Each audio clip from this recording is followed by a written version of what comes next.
नमस्कार, राधे राधे। आप सभी का स्वागत है जीनियस कोचिंग क्लासेस की डेली करंट अफेयर की क्लास में। चलिए 29 मई का जो है करंट अफेयर पढ़ेंगे और जो पहला क्वेश्चन है वो देखते हैं। पहला क्वेश्चन क्या है? एएफसी महिला एशियाई कप 2026 की मेजबानी कौन करेगा?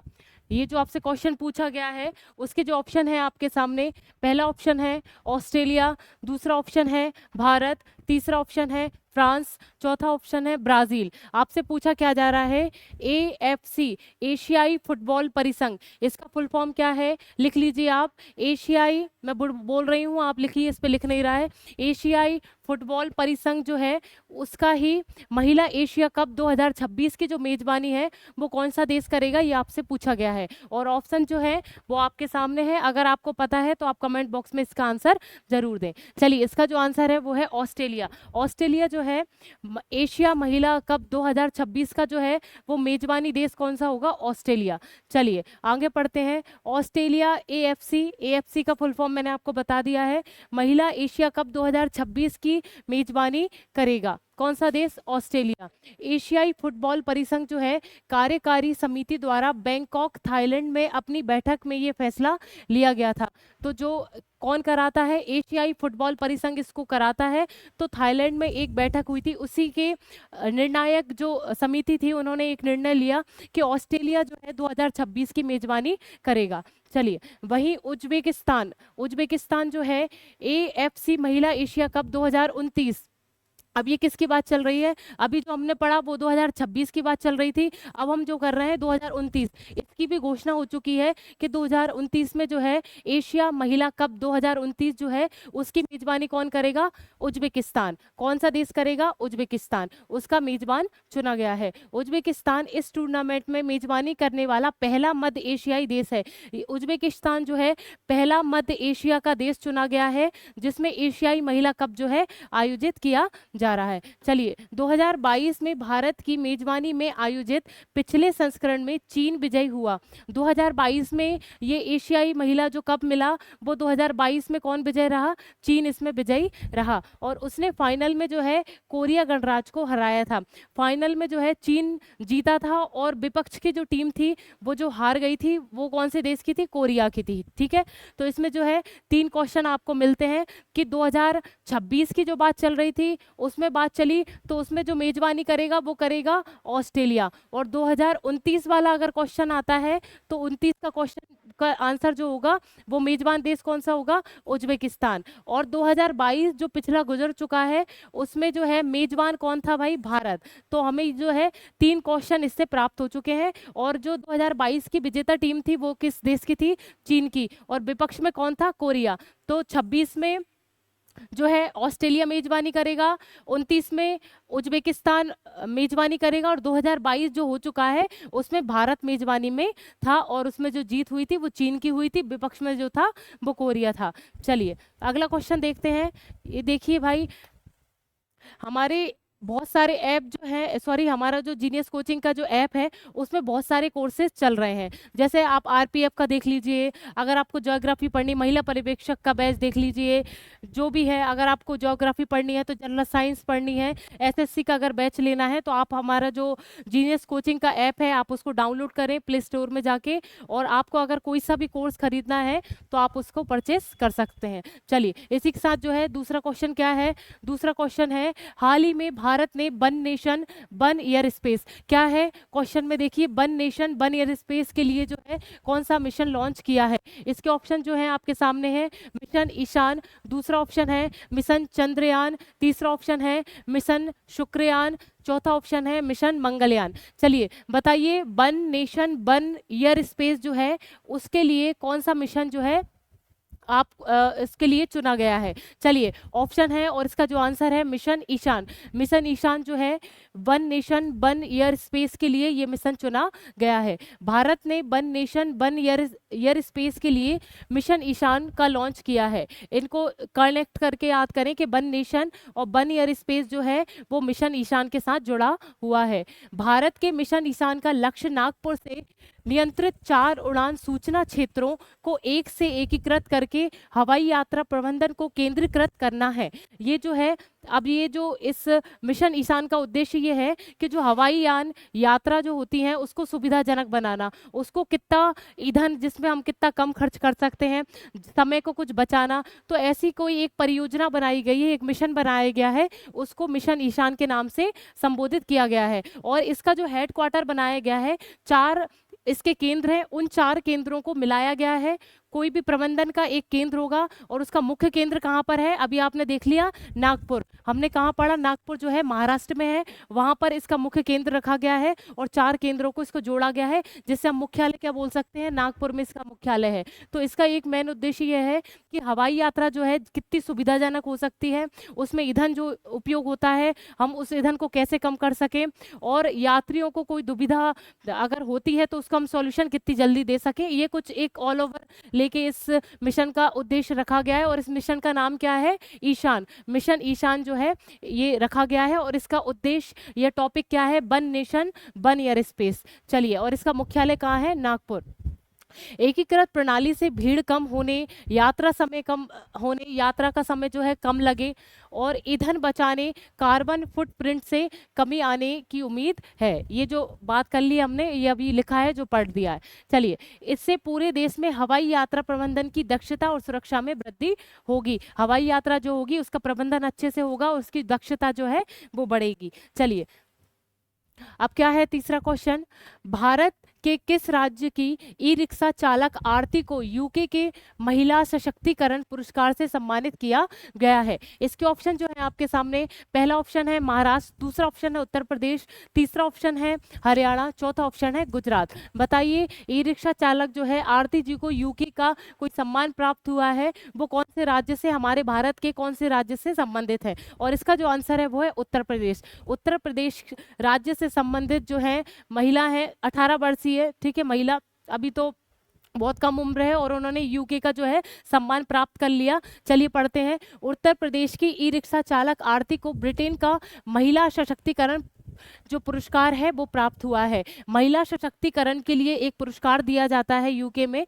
उनको प्राप्त हुआ है। किसको प्राप्त हुआ है, आरती जी को। और आरती जी किससे संबंध, कहाँ के राज्य से संबंधित है, भारत के उत्तर प्रदेश राज्य से ये संबंधित है। और ई रिक्शा चलाने वाली उत्तर प्रदेश की ये एक महिला है।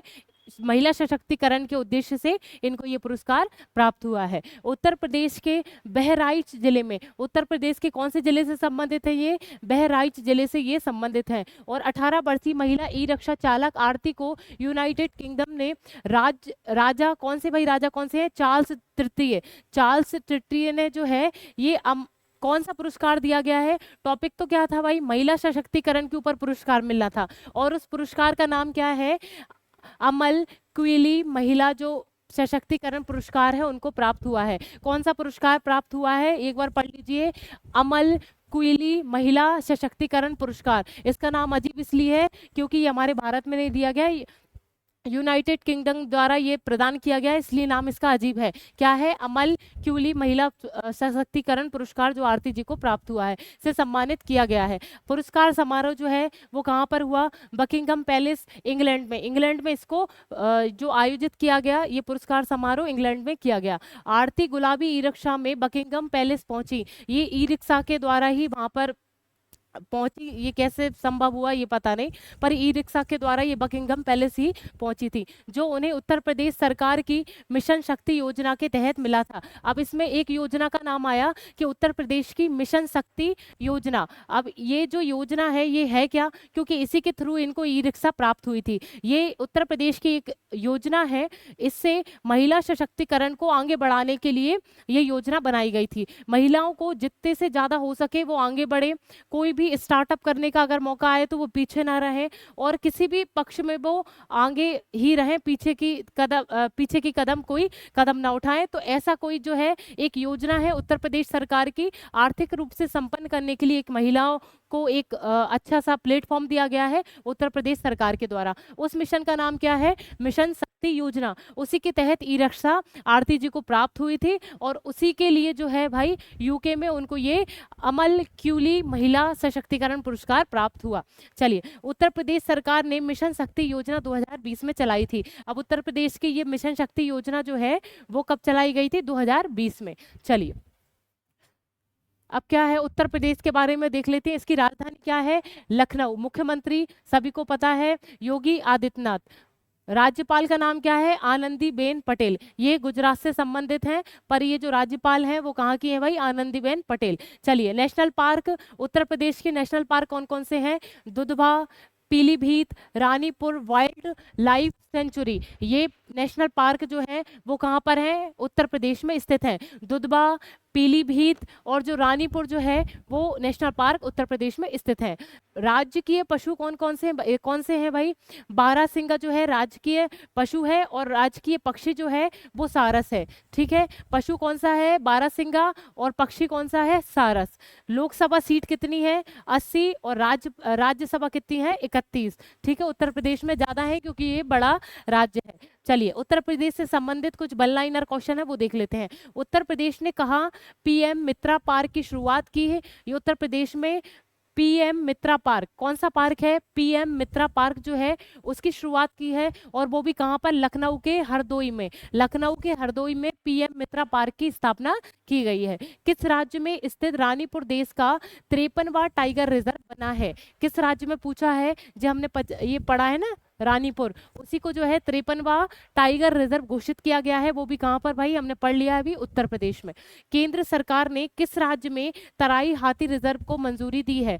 केंद्र सरकार ने, अब किस राज्य में पढ़ने की तो आवश्यकता है नहीं, क्योंकि हम पढ़ ही रहे हैं कि उत्तर प्रदेश से संबंधित कोई क्वेश्चन चल रहे हैं, तो इसी से संबंधित ये क्वेश्चन है। तो तराई हाथी रिजर्व जो योजना है वो कहाँ पर लागू की गई? वो कहाँ गई? उत्तर प्रदेश में ये लागू की गई। 24 जनवरी को किस राज्य का स्थापना दिवस मनाया जाता है? 24 जनवरी को जो है उत्तर प्रदेश का स्थापना दिवस मनाया जाता है। किस राज्य सरकार ने गौ हत्या के खिलाफ ऑपरेशन कन्विक्शन शुरू किया है? अब ऑपरेशन का नाम क्या है? ऑपरेशन कन्विक्शन जो है गौ हत्या से संबंधित, गौ हत्या जो होती है उससे एक गौ हत्या जो है कम हो जाए, उनके लिए उत्तर प्रदेश सरकार ने एक ऑपरेशन चलाया है। उस ऑपरेशन का नाम है ऑपरेशन कन्विक्शन। ये गौ हत्या के लिए चलाया गया, और ये बहुत अच्छी बात है कि गौ हत्या को कम करने के लिए कोई सी सरकार जो है काम कर रही है। वो कौन सी सरकार काम कर रही है? उत्तर प्रदेश सरकार। चलिए, बंदरों के लिए समर्पित बंदर वन किस राज्य के शहर में बनाए जाने की घोषणा की गई है?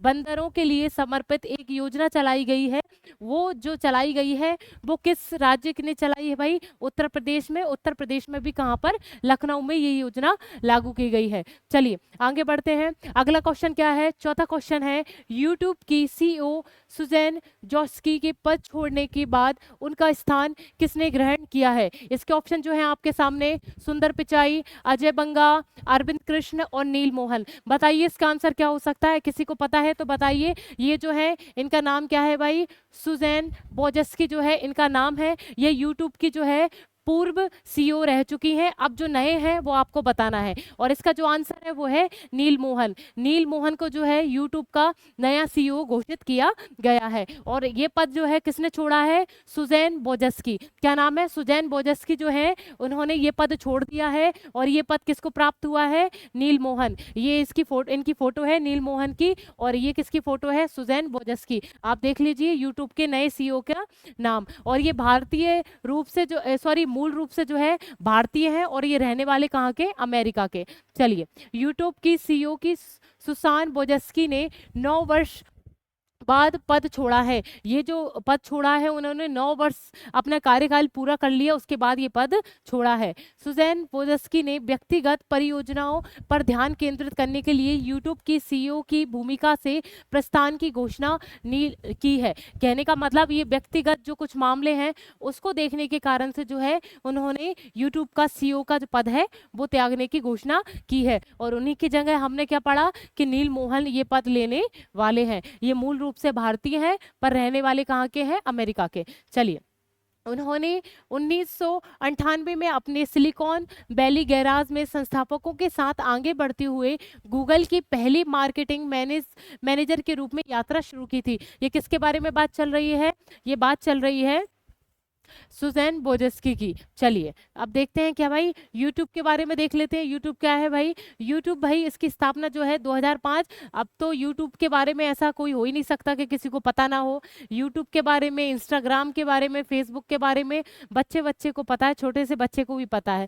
तो बस वही है कि यूट्यूब की स्थापना जो है इसको स्पेशल याद रखें, जो हम रोज उसको यूज कर रहे हैं तो थोड़ी बहुत उसकी नॉलेज भी होनी चाहिए। तो 2005 में जो है उसकी स्थापना हुई। इसके संस्थापक का नाम क्या है यूट्यूब के? स्टीव चेन, चार्ड हर्ले और जावेद करीम। क्या है भाई? तीन इसके स्थापक हैं। उसका नाम क्या है? स्टीव, चार्ड और जावेद। ये जो हैं भाई यूट्यूब के संस्थापक हैं। अब सीईओ, सीईओ कौन बन गए हैं नए? नील मोहन। नील मोहन जो है इसके सीईओ पदस्थ हो चुके हैं। चलिए पांचवा क्वेश्चन देखते हैं। वर्ष 2024 में भारत की तीसरी यूनिकॉर्न कंपनी कौन सी बनी है? इसके ऑप्शन जो आपके सामने हैं, पहला ऑप्शन है पोर्टर, दूसरा ऑप्शन है अनअकैडमी, तीसरा ऑप्शन है आईपीएल और चौथा ऑप्शन है एसबीआई। बताइए इसका आंसर क्या हो सकता है? तीसरी पूछा है, तीसरी यूनिकॉर्न जो कंपनी है वो कौन है? और इसका जो नाम है भाई, इसका क्या नाम है? पोर्टर जो है ये तीसरी ऐसी कंपनी है जो भारत की यूनिकॉर्न कंपनी के रूप में, तीसरी यूनिकॉर्न कंपनी के रूप में उभरी हुई है। चलिए पढ़ते हैं। पोर्टर 2024 में भारत की तीसरी यूनिकॉर्न बनकर उभरा है। यूनिकॉर्न का मतलब क्या होता है भाई? यूनिकॉर्न का मतलब ये होता है कोई ऐसी कंपनी जो 1 मिलियन, कितने भाई? 1 बिलियन, सॉरी बिलियन, ठीक है, ना कि मिलियन, 1 बिलियन उसका मूल्य हो। जिस कंपनी का मूल्य 1 बिलियन से अधिक हो, ठीक है, 1 बिलियन से अगर अधिक है उसका मूल्य तो वो यूनिकॉर्न कंपनी में शामिल हो जाएगी। ठीक है, तो उस कंपनी को हम बोलते हैं यूनिकॉर्न। और हम जो पढ़ रहे हैं वो तीसरी यूनिकॉर्न कंपनी पढ़ रहे हैं, तो इसका मतलब है भारत की 2 यूनिकॉर्न कंपनी पहले से घोषित है। ठीक है, ये भारत की चल रही है और वो भी 2024 की बात चल रही है। यह भी 2024 की बात चल रही है कि इसका मतलब है 2024 में 3 यूनिकॉर्न कंपनी स्थापित हो चुकी हैं और तीसरी जो हम पढ़ रहे हैं उसका नाम क्या है? पोर्टर। चलिए, ESOP से जुड़े आंतरिक फंडिंग दौर के बाद पोर्टर फर्स्ट यानी $1 बिलियन के मूल्यांकन के साथ 2024 में भारत की तीसरा यूनिकॉर्न बन गया है। अब ESOP ये क्या है भाई? ये कर्मचारियों के लिए दिए जाने वाला हित या लाभ के रूप में एक योजना है। कर्मचारी, कोई भी कंपनी है उसमें कर्मचारी काम करेंगे तो उनके हितों के बारे में बात करने वाली एक योजना है। क्या है? ESOP। ठीक है, उससे जुटाए गए कोई फंड है और पूरा संकलित करके 2024 की यूनिकॉर्न जो कंपनी बन गई है, 1 बिलियन से ज्यादा इसका मूल्य है, वो कौन सी है? पोर्टर। चलिए, 2024 में स्थापित लॉजिस्टिक प्लेटफॉर्म ट्रकों, बाइक और मूवर्स के द्वारा बाजार प्रदान करता है जो इंस्ट्रा सिटी और इंटरसिटी सेवाओं को अग्रणीय है। ये 2024 में स्थापित हुई थी और अब जाके जो है ये यूनिकॉर्न स्थान अपना प्राप्त कर चुकी है। बेंगलुरु में स्थित पोर्टर ने FY 2023 में 1,700 करोड़ रुपए से अधिक का राजस्व दर्ज किया है। ये 1,000 करोड़ से ज्यादा 1,700 करोड़ रुपए से ज्यादा इसका जो है राजस्व दर्ज हो चुका है और कुल फंडिंग में लगभग $150 मिलियन जुटाए हैं। कुल फंडिंग में जो है इन्होंने $150 मिलियन जुटाए हैं। अब भैया नोट देख लेते हैं। नोट क्या है? वर्ष 2024 में बने अन्य 2 यूनिकॉर्न। अब देखो ये 2024 की बात चल रही थी, हमने ये पहले ही बात कर ली कि ये 2024 की बात चल रही है, तो भाई जब ये तीसरी है तो 2 और भी होंगी। तो 2 और का नाम क्या है भाई? कृत्रिम, और दूसरा क्या है? परफ्यूज। क्या है भाई? परफ्यूज या परफ्यूज जो है वो दूसरी यूनिकॉर्न कंपनी है। इनको नोट डाउन करें। ठीक है, पहली कौन सी? कृत्रिम, और दूसरी कौन सी है भैया? परफ्यूज, ये दूसरी है, और तीसरी कौन सी है 2024 की? पोर्टर। इनको अलग से लिख लें। 2024 यूनिकॉर्न कंपनी कृत्रिम, परफ्यूज, पोर्टर, ये 2024 की हैं। चलिए आगे बढ़ते हैं। वर्तमान में भारत में कुल यूनिकॉर्न 107 है, मतलब यूनिकॉर्न कंपनी है जो, ये तो हम 2024 की बात कर रहे हैं, तो पहले भी तो बनी होंगी यूनिकॉर्न। जो यूनिकॉर्न कंपनियां हैं वो टोटल मिला के भारत की कितनी है भाई, 107। और 107 भी कौन सी है, पोर्टर, ये लास्ट की है, सबसे लास्ट की पोर्टर, तो 107 भी कौन सी है भाई, पोर्टर है। चलिए छठवां क्वेश्चन देखते हैं। छठवां क्वेश्चन है, हाल ही में किस क्रिकेटर ने आईपीएल से संन्यास की घोषणा की है। इसके ऑप्शन जो आपके सामने हैं, दिनेश कार्तिक, दूसरा ऑप्शन है एम एस धोनी, तीसरा ऑप्शन है रोहित शर्मा, चौथा ऑप्शन है विराट कोहली। बताइए आईपीएल से जो है किसने संन्यास की घोषणा कर दी है। और इसका जो आंसर है भाई, दिनेश कार्तिक। ये लड़कों को तो बहुत अच्छे से पता होगा, ये जो क्रिकेट से संबंधित या गेम से संबंधित कोई क्वेश्चन आता है तो जो है लड़के लोग ज़्यादा वही इसमें इंटरेस्टेड होते हैं, लड़कियां भी ले, क्योंकि पेपर के लायक तो अपन को पढ़ना ही है। तो इसका क्या आंसर है भाई, दिनेश कार्तिक जो है आईपीएल से संन्यास ले चुके हैं। क्रिकेटर दिनेश कार्तिक ने आईपीएल से संन्यास ले लिया है।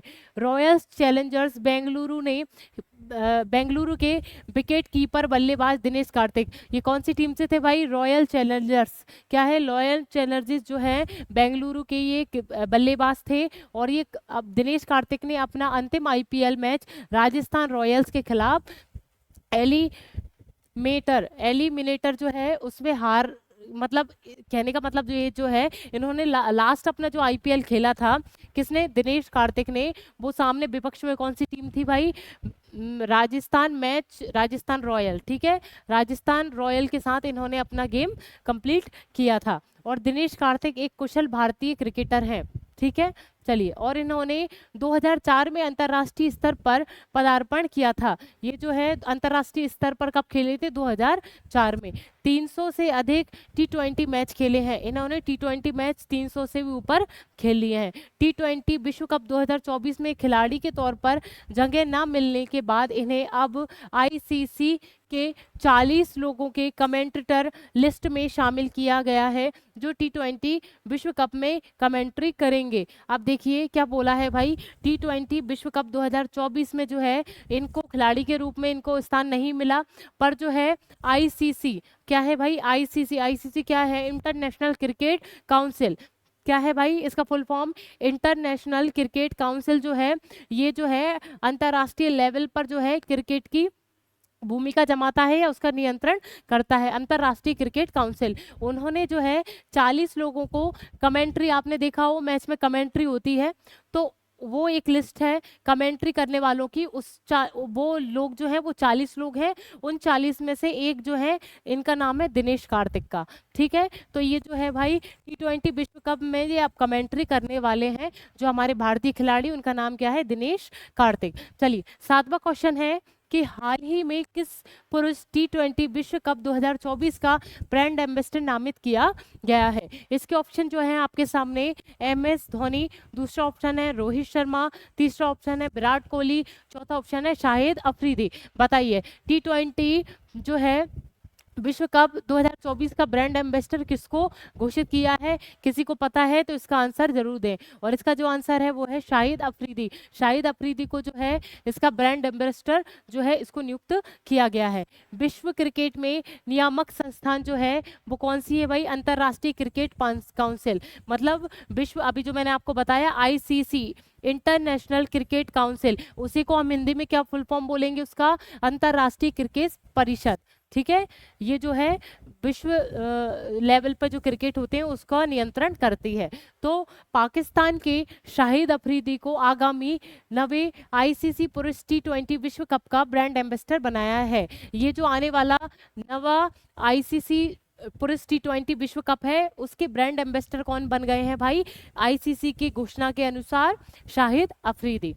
विश्व कप की संयुक्त मेजबानी जो है भाई वो वेस्ट इंडीज और संयुक्त राज्य अमेरिका द्वारा 1 से 29 जून 2024 तक की जाएगी। ये संयुक्त रूप से इस विश्व कप की जो है मेजबानी कौन करेगा, वेस्ट इंडीज और अमेरिका, इसकी संयुक्त रूप से मेजबानी करने वाला है। शाहिद अफरीदी जो है भारतीय युवराज सिंह, शाहिद अफरीदी जो है युवराज सिंह और वेस्ट इंडीज के क्रिस गेल कौन से किस देश के खिलाड़ी हैं, वेस्ट इंडीज के। और जैमेका के धावक जो हैं भाई उसेन बोल्ट, उसेन बोल्ट जो है भाई वो कहाँ के भाई, जमैका के धावक हैं, ये साथ शामिल हो गए हैं। शाहिद अफरीदी इन लोगों के साथ में आ गए हैं इस भूमिका के दौरान।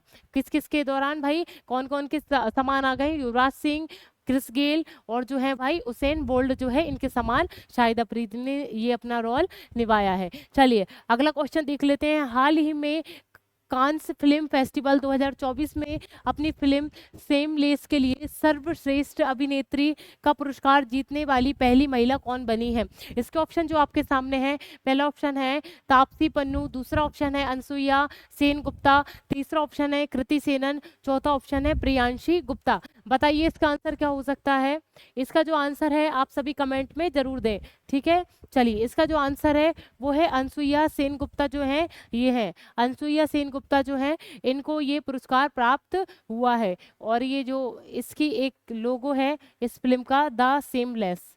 चलिए क्या है, फ्रांस के कांस्य शहर में, कहाँ पर भाई, फ्रांस के कांस्य शहर में ये आयोजित हो रहे 77वें कांस्य फिल्म फेस्टिवल में चिदानंद नाइक और अनसुईया सेन गुप्ता ने इतिहास रच दिया है। अब दो लोगों को ये पुरस्कार प्राप्त हुआ है।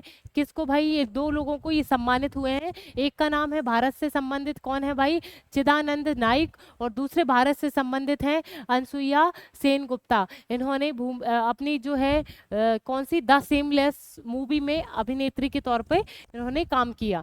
चलिए तो चिदानंद नाइक की फिल्म, इनकी फिल्म का नाम क्या है, चिदानंद नाइक की sunflower were the first to know, ये इस फिल्म का नाम है। ये कौन से फिल्म का नाम है भाई, चिदानंद नाइक की ये फिल्म का नाम है। ने सर्वश्रेष्ठ लघु फिल्म के लिए ला सिने पुरस्कार जीता है। इन्होंने कौन सा पुरस्कार जीता है, ला सिने पुरस्कार जीता है। 2 सेकंड रुकिएगा। हाँ मम्मी, राधे राधे। हाँ मम्मी मैं क्लास ले रही हूँ, अवेयर लगाती हूँ आपको है। तो पुरस्कार जीता है, कौन सा जीत लिया है भाई, चिदानंद नाइक ने ला निशेप पुरस्कार जो है वो इन्होंने, नाइक ने जीता है। जबकि अनसुईया सेन गुप्ता ने अपनी फिल्म सेमलेस जो हमने पढ़ लिया है उसके लिए सर्वश्रेष्ठ अभिनेत्री जो है वो इन्होंने ये पुरस्कार प्राप्त किया है। चलिए और ये जो आयोजन हुआ था वो फ्रांस के कांस्य शहर में हुआ था।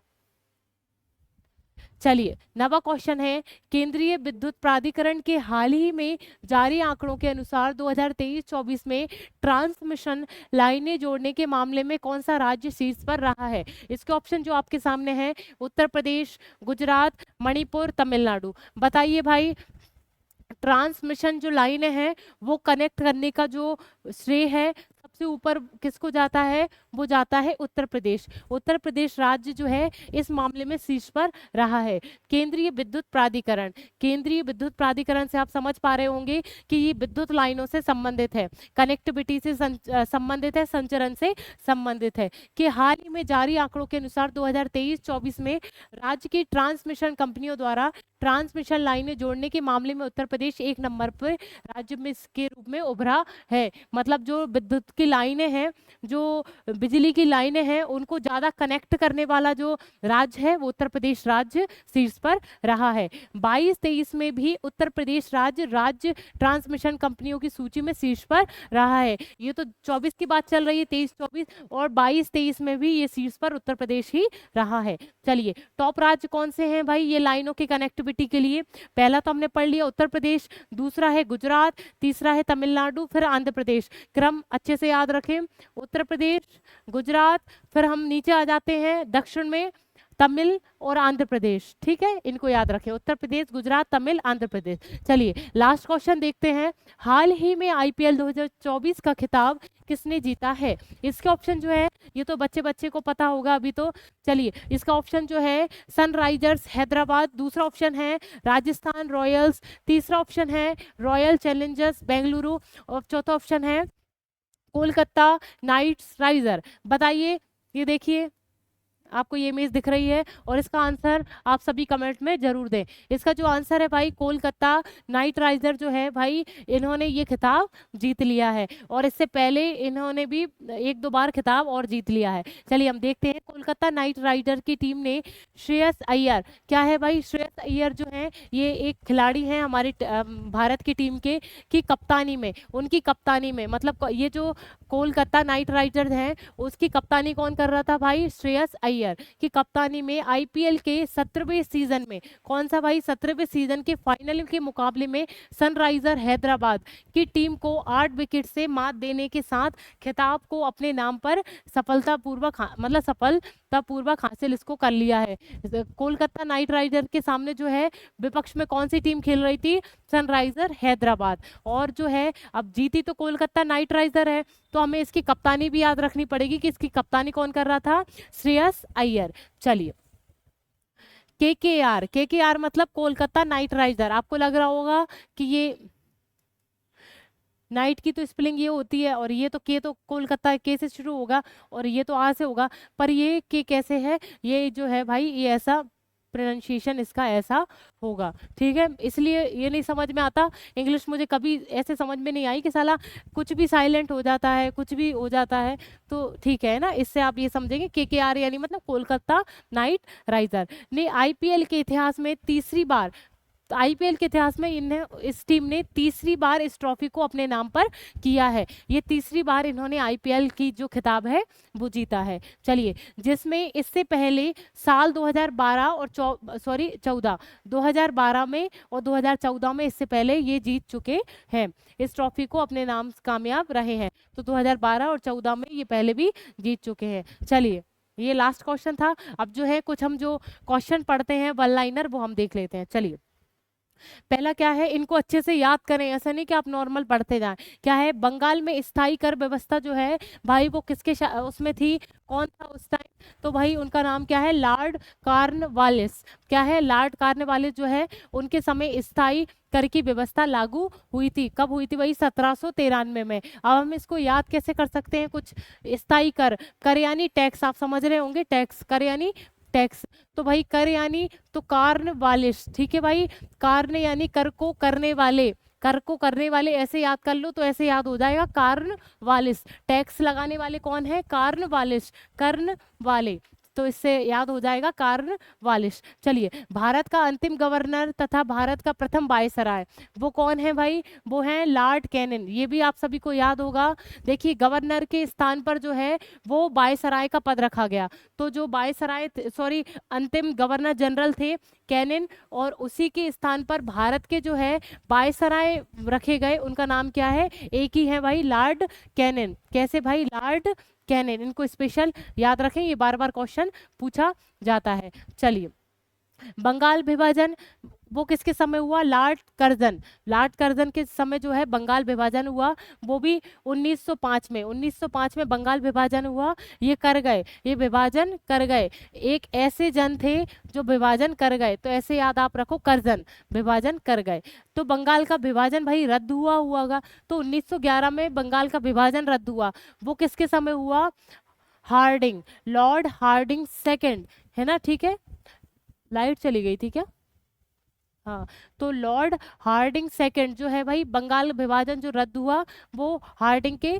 समय हुआ। अब इसको कैसे याद रखेंगे, रद्द हुआ तो बंगाल का विभाजन जो हुआ वो उसको रद्द करना बड़ा मुश्किल था, हार्ड था, ठीक है, बोलते हैं बहुत हार्ड ऐसा बोलते हैं ना, तो भाई वही है, ठीक है, तो बंगाल का विभाजन जो है वो बहुत हार्ड हुआ भैया करना, तो इनको भाई क्या रखेंगे भाई, इनका नाम तो लॉर्ड हार्डिंग। चलिए रेलवे बोर्ड का गठन जो है भाई 1905 में हुआ, वो किसने किया, लॉर्ड कर्जन ने, किसने किया, लॉर्ड कर्जन ने, तो हम विभाजन जो है बंगाल का विभाजन और रेलवे बोर्ड का जो है भाई दोनों एक ही है, कर्जन, ये बोर्ड का रेलवे बोर्ड का गठन भी कर गए, एक ऐसे जन थे जो रेलवे का गठन भी कर गए और बंगाल का विभाजन भी कर गए, तो कर्जन।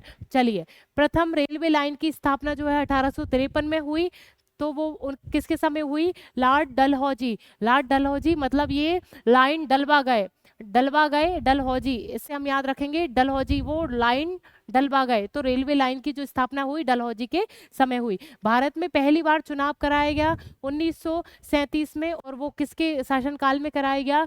लिन लिथगो, क्या नाम है? लिन लिथगो। ये चुनाव कराकर चले गए, गो हो गए यानी चले गए, तो ऐसे आप याद कर सकते हैं। कैबिनेट मिशन भारत पहुंचा, वो पहुंचा भाई 1946 में, और वो किसके समय?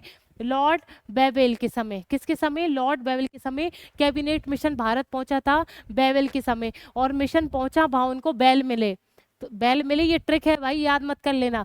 तो क्या है? बैल मिले, भारत मिशन को वहां बैल मिले भारत में आके, तो बैल मिले, तो भाई क्या नाम हो गया? Lord Wavell. चलिए, स्वतंत्र भारत का प्रथम गवर्नर जनरल, स्वतंत्र भारत हो गया था तो प्रथम गवर्नर जनरल कौन ने ये पद संभाला था? वो थे भाई लॉर्ड माउंटबेटन। लॉर्ड माउंटबेटन जो है, ये इन्होंने स्वतंत्र भारत का संभाला था। स्वतंत्र भारत जो है उसकी स्वतंत्रता के ऊपर कौन बैठ गए भाई? माउंट बेटन, ऐसे याद रखिए। जलियांवाला बाग हत्याकांड जो है भाई, वो 13 अप्रैल 1919 को हुआ। भाई कब, किसके उसमें इस समय कौन थे भाई? लॉर्ड चैम्सफोर्ड के समय ये हुआ, ये विस्फोट हुआ, जलियांवाले बाग में विस्फोट हुआ भाई, तो उससे हम फोर्ट से याद कर सकते हैं, चैम्स फोर्ट। इनको स्पेशल याद रखें, ये जो क्वेश्चन याद कर रहे हैं ये आपको 5-10 मिनट की मेहनत है और आपको छोटे रूप में ये याद होते जा रहे हैं, तो इसको, इस समय को गवाया ना करें। देखिए मैं बार बार बोल रही हूँ कि ये मतलब कुछ लोगों के लिए तो ये अभी नए होंगे कि चलो अभी शुरुआत कर रहे हैं पढ़ाई, तो उनके लिए तो 1-2 साल अच्छे जोर से लगा दो, लापरवाही मत करो। अगर हम लापरवाही करते हैं तो हम आगे संगे के समय के लिए हम बात बढ़ा लेते हैं, और फिर जो होता है पढ़ाई करना बड़ा टफ हो जाता है। और कंपटीशन जो है, एक दिन भी छोड़ रहे हैं तो कंपटीशन हर रोज बढ़ रहा है, और बच्चे अब आजकल ऐसे पैदा हो रहे हैं जो कंप्यूटर माइंड हो रहे हैं, तो उनको बीट करना बड़ा मुश्किल है। तो कहने का मतलब है जितनी जल्दी हो सके जॉब पा लो, जितना जल्दी हो सके, क्योंकि हर चीज डिजिटल हो रही है, आप बहुत पीछे रह जाएंगे। समय के साथ चलना बहुत ज्यादा जरूरी है। तो कृपया पढ़ाई को जो है वो 8-8 का, मैंने एक सर का सुना था कि 8-8 का नियम बना लो। 8 घंटे पढ़ाई, 8 घंटे आराम करो, कुछ घंटे जो है माँ बाप को भी दो, परिवार वालों को दो। नियम बना लो कि हमको इतने घंटे पढ़ना है, ज्यादा नहीं, 8 घंटे बहुत नॉर्मल होते हैं यार। अगर जो पढ़ने वाला कंपटीशन में है तो वो 8 घंटे निकाल सकता है। 4 घंटे रात में पढ़ लो, 4 घंटे सुबह पढ़ लो, कुछ ज्यादा नहीं है। बस यही है कि आपको जुनून होना चाहिए, जुनून बनाओ और अपनी जो है मन पसंदीदा जो है वो जॉब पाओ। भविष्य अगर आप कुछ करके नहीं गई दुनिया में तो आपको कोई याद नहीं करेगा, ठीक है। और ईश्वर को, एक ये मैं अपनी तरफ से बोलना चाहूंगी कि ईश्वर को जरूर याद करते रहें। जो भी, जिस भी भगवान को मानता है, जिस भी धर्म में है, अगर कोई भी है भाई, एक माला भगवान के नाम की कर दो। तो मेरा ऐसा मानना है कि कर्म करते जाओ और भगवान को याद करते जाओ, आपको सफलता अवश्य मिलेगी। चलिए इसी के साथ जो है मैं आपसे कल मिलती हूँ। राधे राधे।